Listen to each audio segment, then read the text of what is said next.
Greetings, everyone. Pete Pardo here from Sea of Tranquility. Welcome to pick number 30 in my favorite 30 progressive rock albums of the 70s. That's right. This is the game we're playing each and every morning, 9 a.m. Eastern Standard Time throughout the month of June. Here in 2023, 30 days in June, I have picked out my 30 favorite prog rock records of all time.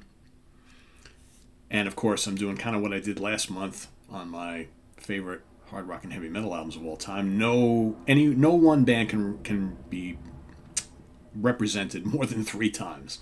Okay, so I've decided to a maximum of 3 albums for any one band. Some of them could have had way more, right? But I've decided, you know what, just 3.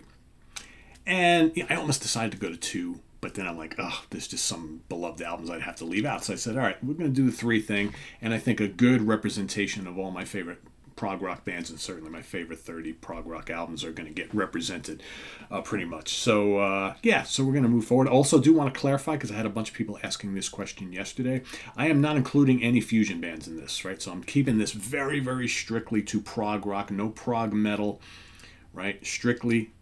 Well, really, prog metal. There was no real prog metal happening in the well, with the exception of maybe one band happening in the 70s. But yeah, I'm just going to mainly prog rock here. Not going to do fusion. I might do fusion albums at some other point in time, or maybe we'll do that on the 4 Fusion Friday show. But yeah, this I'm going to do strictly progressive rock, and I'm pretty happy with my list. Although yesterday I kind of was debating my number 30 because I had another album that kind of popped up that I kind of forgot, that I'm like, oh man, how do I... Anyway, so on to number 30, shall we? So this is an American band. There's not going to be a lot of American bands on my list, and this album was released in 1978 on Delta Records, later reissued on Symphonic Records in 1991.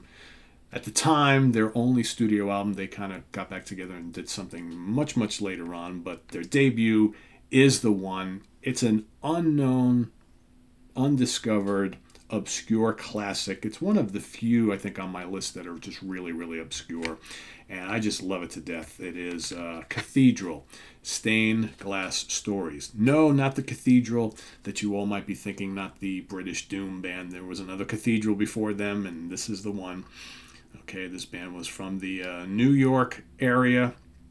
I believe some folks from Long Island. I think there might have been 1 or 2 guys from Connecticut. I don't remember exactly the situation here where they were from. But yeah, that's them right there.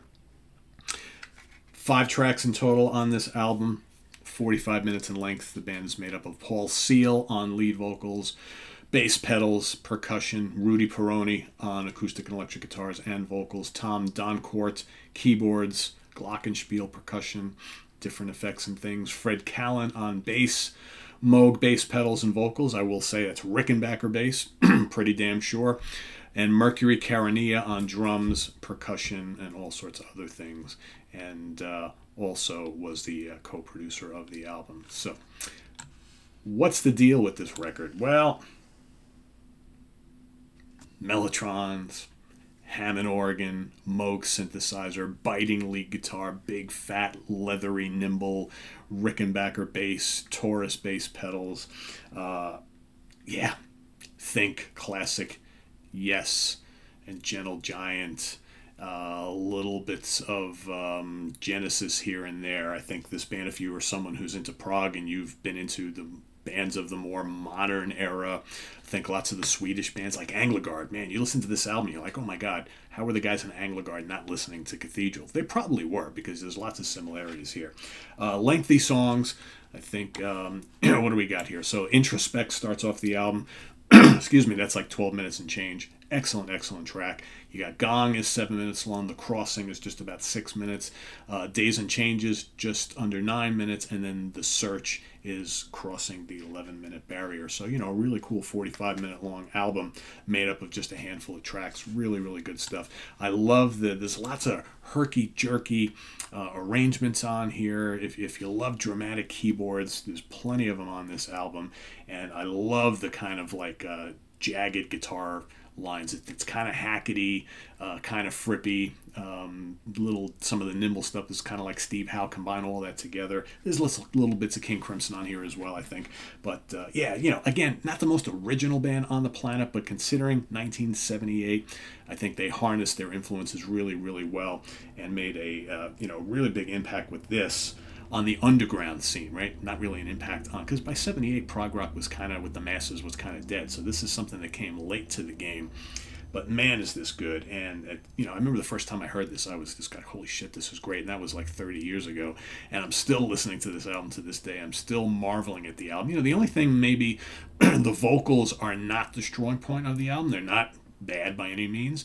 But it's mostly the instrumental dexterity of the band and the way they kind of arrange their songs. It's definitely, this album definitely rocks. There's definitely lots of dramatic moments and symphonic moments. Again, the mellotron and the Hammond and the Moog just add to all that.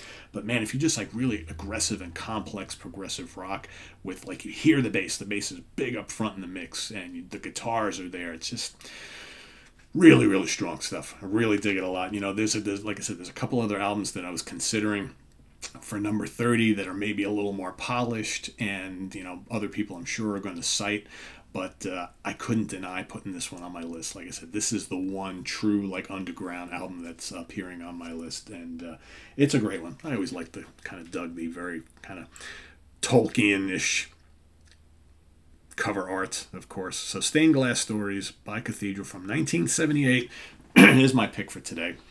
Pick number 30. Stay tuned tomorrow for pick number 29. If you know this album, for those watching, if you're not really all that much into prog rock, you're likely never heard of this band, but if you are a big prog fan, you probably know this one well. Let us know what you think of this album, as well as your pick for number 30.